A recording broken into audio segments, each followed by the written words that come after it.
Hi guys, today I'm presenting the paper A Cloud Framework for Big Data Analytics Workflows on Azure.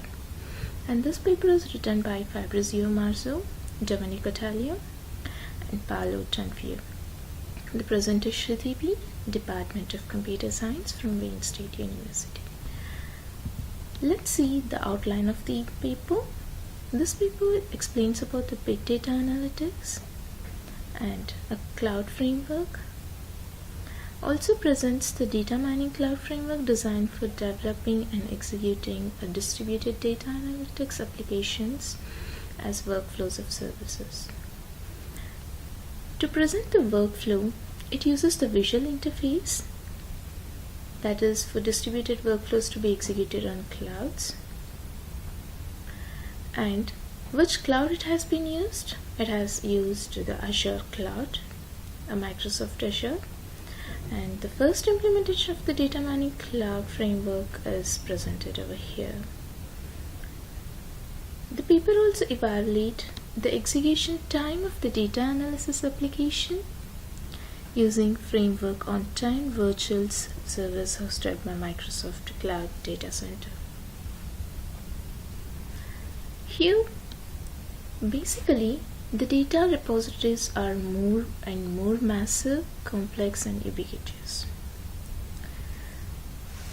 To know how the data can be analyzed, we used to use some smart techniques for the data analysis.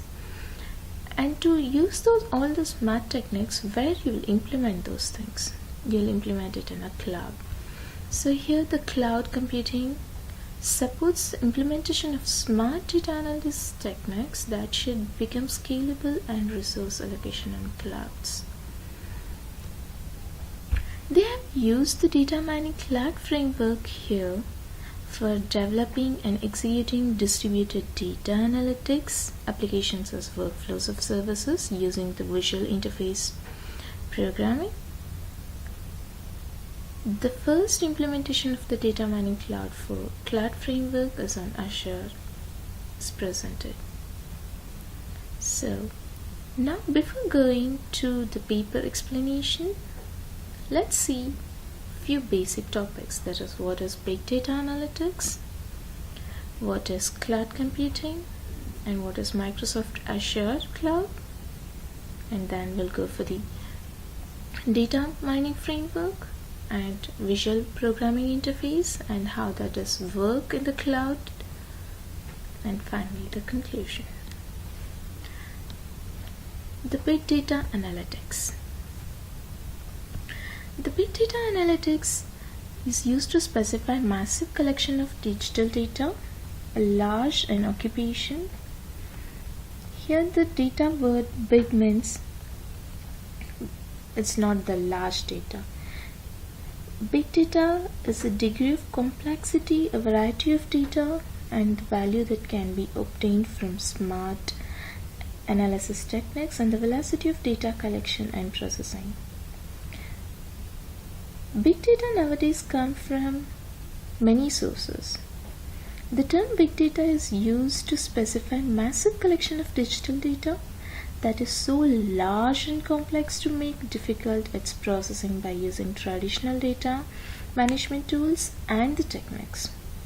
Although there is a hype on this subject, the big data word itself is so huge, and there is a lot of hype on this subject these days. And it has been overused. Yes, the topic is very important in computer science and even in the daily human activities for other branch people also. Since the amount of data today available is very huge and it generates the need to be effectively used in science, business, and social activities. The data can come from anywhere. It can be customer data from the mobile or from purchasing data, any purchase online, anything you can purchase from online. So all this data will be stored as a big data, and it can come through any social media such as LinkedIn, Facebook, or any blogs or forums. And even it can come from the hospital and from the marketing business, anywhere. So the data needs big data. It doesn't mean the data needs to be very big. No, the big data means how volume it is, and what velocity it is coming, and what kind of variety the data has. So now let's see. You also can think about the smart analytics. I mean the tools and techniques, how you can get the refined data in a segregated way. Let's ask a question for yourself. How do I define my target market? Here, when you have 100 products to be sold in 10 days, how do you analyze it? So you're going to start like selling 10 products each day. Yeah, that's how you're going to start. And as soon as you sell the product, you'll note down all the data at the back end, and the same way in a day how many products have been sold. Now, if in one day the product has been sold like 6 or 7, it means you have not reached your target. So what you will do, you'll use another technique on another day to sell more products on that day, like more than 10, so that you can reach your target in 10 days for 100 products. So this is how you're going to analyze the data from the store, and then you bring upon your own techniques. So you can just go on asking the question for yourself all this, so that you'll get some idea for your improvement of performance. The next is cloud computing. The cloud computing can provide the data storage and access facility together with high performance computing power needed to support the exploration and extraction of knowledge from data sets. Yep, it supports the cloud storage and even the working of the workflows. Let's see, when you have a large number of tasks in a workflow, and each task needs different techniques and different environment to complete its execution. So what you're going to do, you can't just do it in your laptop and setting the environment every time you want to run a different task. It's very difficult for you guys to do. So what you're going to do, you take the help of the cloud. So the cloud has all the facilities where you can execute the task with different environment. So here are some solution based, that is Hadoop. Others are proprietary solution, are those provided by IBM, EMC and Cognito. The cloud computing supports both PaaS, SaaS. The models can be adopted for implementing big data analytics solutions to the clouds. Here the PaaS will be useful. To support data analytics programming suites and environment where data mining developers can design scalable data analysis services and applications. On the other hand, the SaaS model will offer the complete big data analytics applications to end user that can execute analysis on large and or complex dataset by exploiting the scalability of the clouds in data storage and the processing power. The cloud framework described in this paper can be used as a high-level PaaS data analytics, because the cloud here used is a Microsoft Azure, and the built-on PaaS layer, and can be used by the end user whose goal is to make the complex analysis without worrying about the cloud framework details and the way in which the analytics suites can be performed. Let's see what is Microsoft Azure. Yeah, this cloud has been created by Microsoft, and it's a service created for building, testing, deploying and managing application services through a global network of Microsoft data centers. How does the cloud Azure works? It uses the virtual hard disk, which is equivalent to the machine instance. So there it creates the virtual machine. Whereas when you compare this Microsoft Azure to the normal cloud, to the other cloud, that is Amazon AWS cloud, there it just uses the virtual machine. So the speed will be less when comparing to Azure. And here one more the profit of this, the Azure Databricks integrates directly with the Azure Active Directory, and it's out of box with no custom configuration, whereas like whenever you need to run any task, no need to do any configuration in your cloud. You can just give your task to be completed and it executes and give you back the results. That's it. No need to do any configuration. But whereas in the AWS cloud, you have to do manually some configuration to execution of your task. And it's platform for building and deploying applications. As I said, deploying applications doesn't mean that it's just a single task. It consists of number of tasks to be completed to do one workflow or one applications.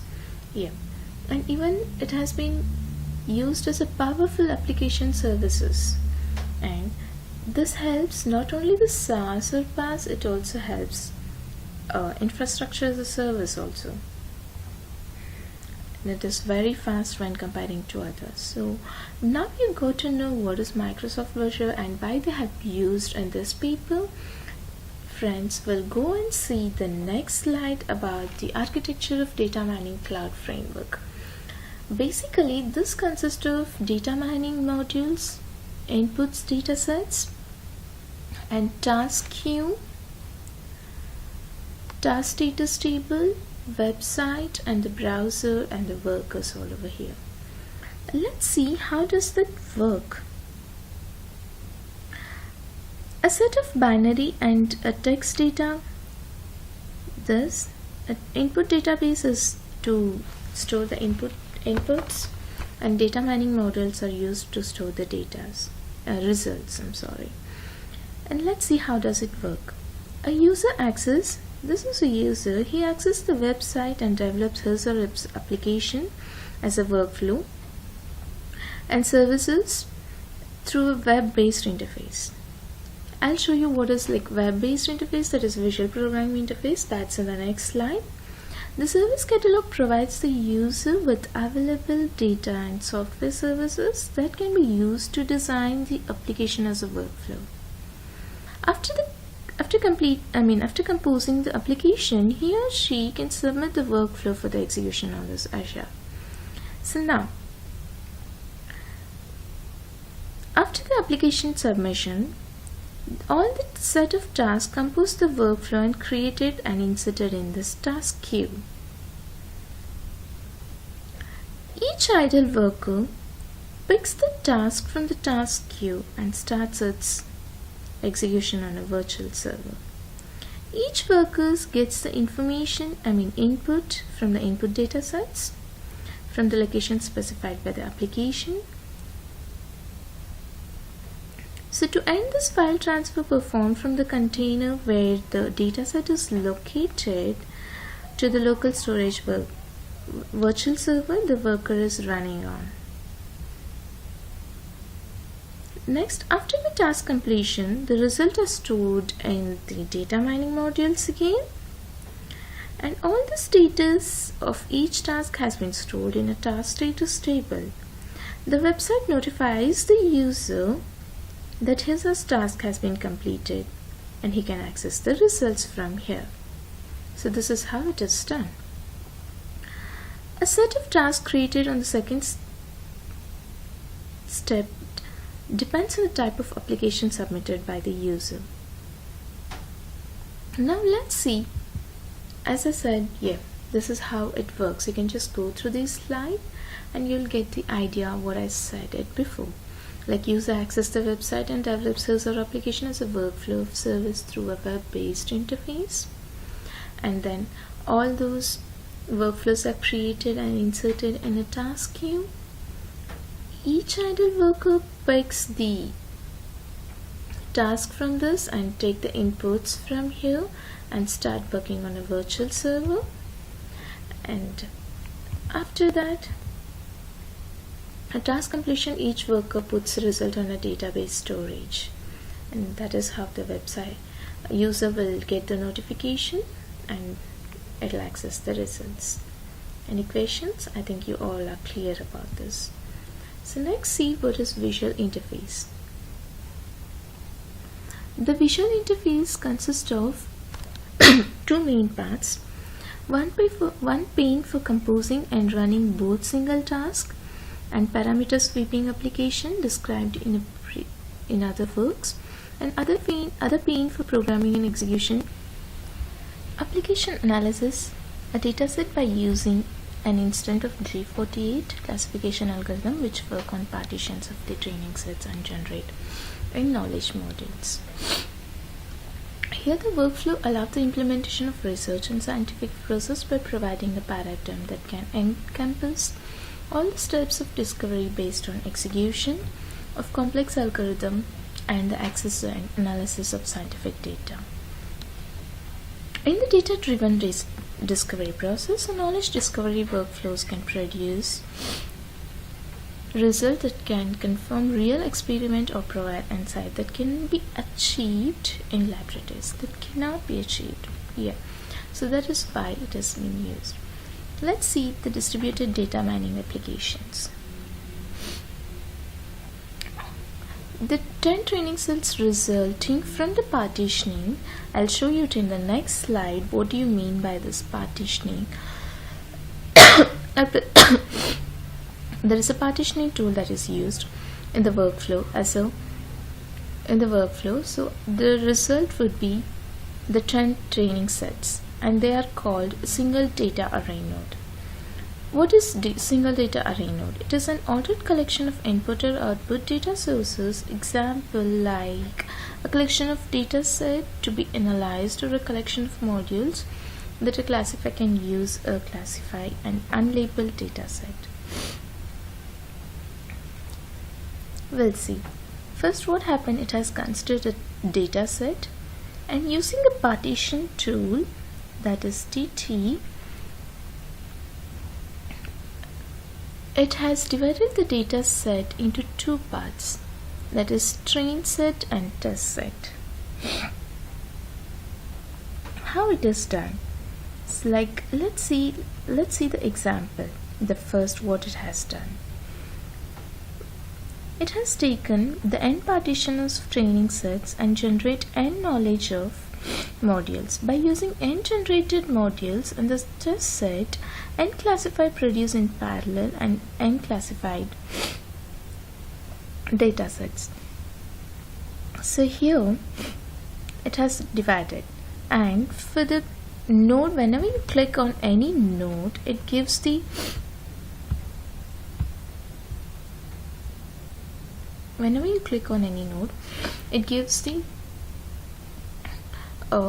pop-up which says how much, all the details of that partitioning. Here it has taken 70% of the data set for the train set.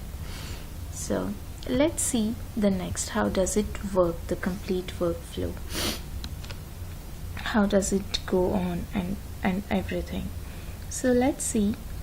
First, what it has done, as I said in the before slide, a data set using partition tool has been divided into train set and the test set.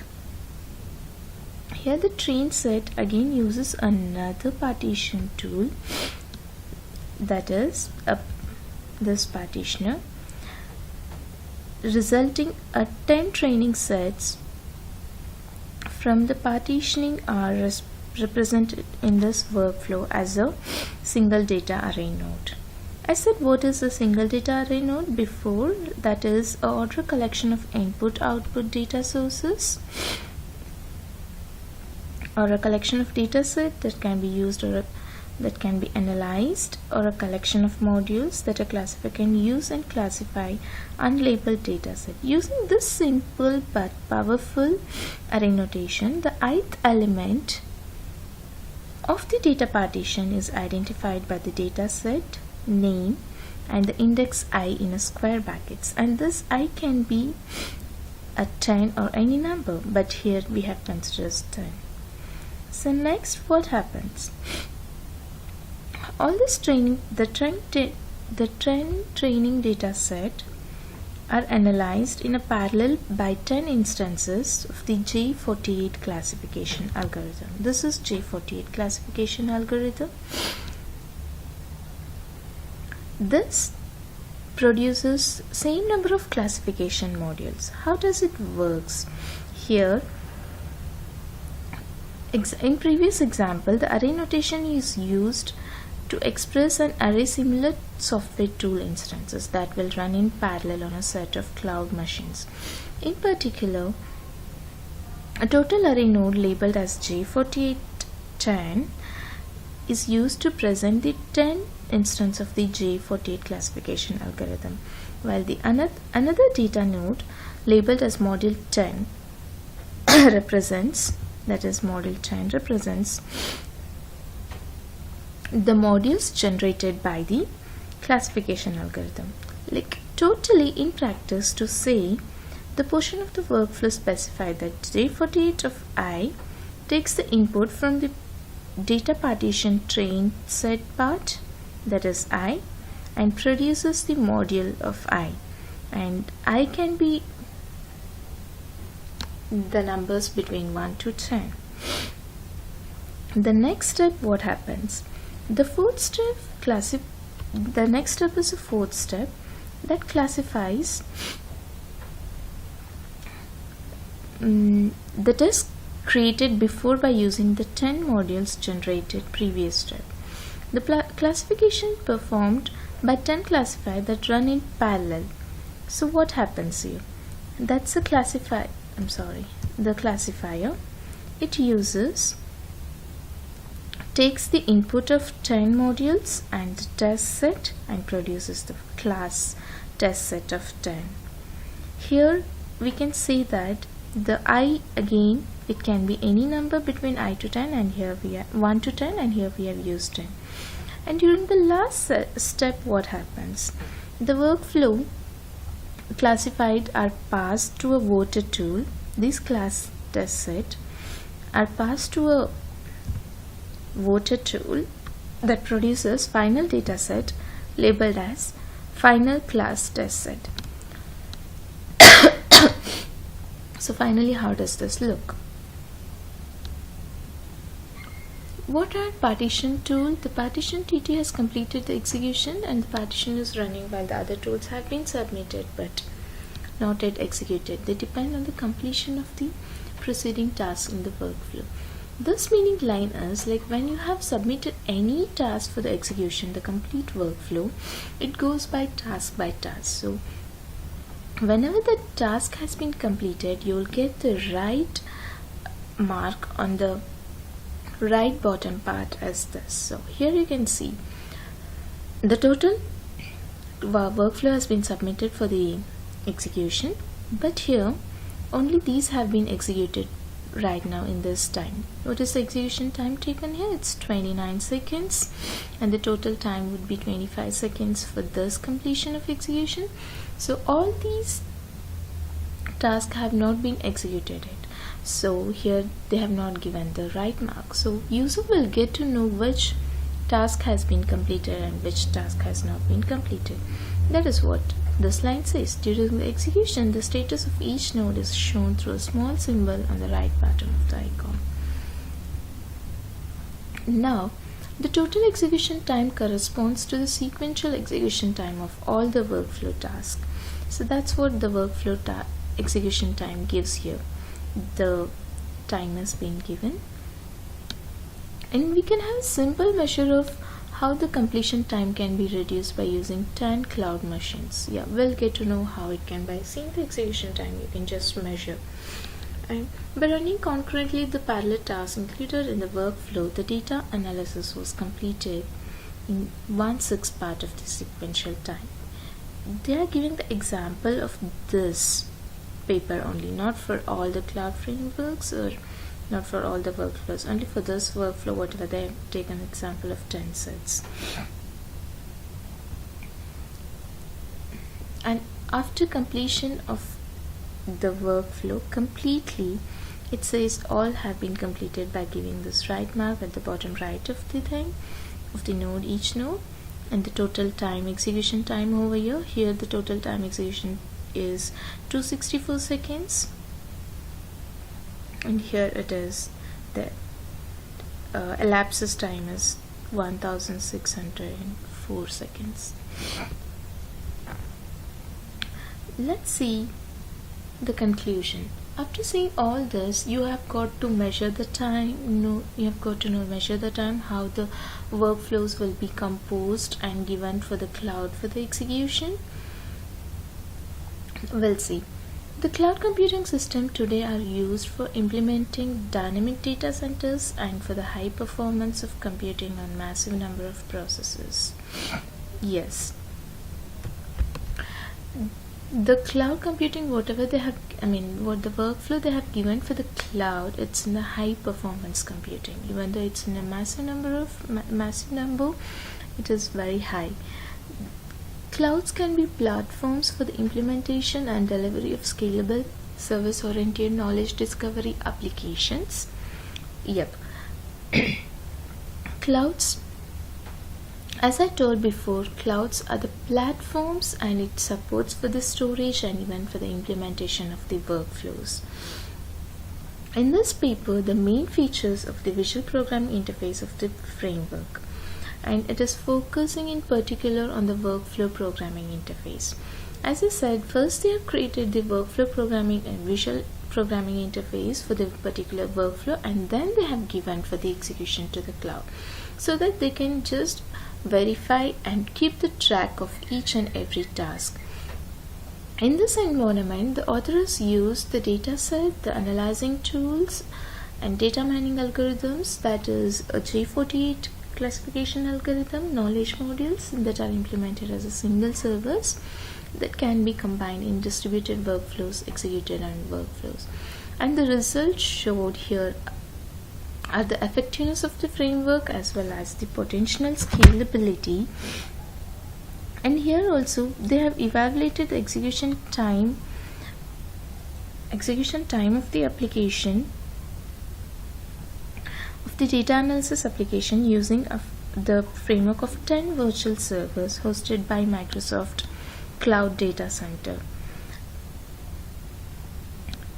Currently, the authors are working on the workflow composition interface with the aim of extending the support design patterns and to experimentally evaluate its functionality and performance on Windows, Azure, it's Microsoft Azure, during the design and execution of the complex knowledge discovery workflows and large data to the cloud.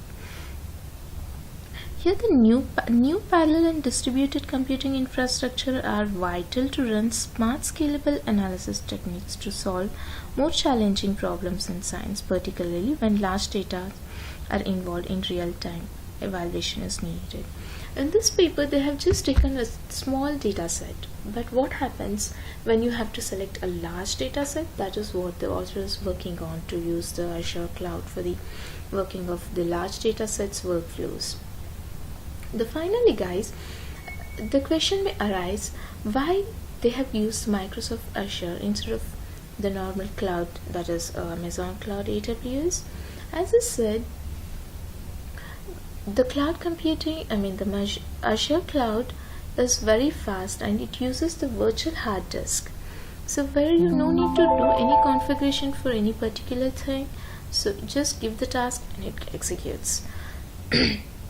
One more, why any workflows needs the cloud to be executed? It can be done in your computer also. Why it needs the clouds?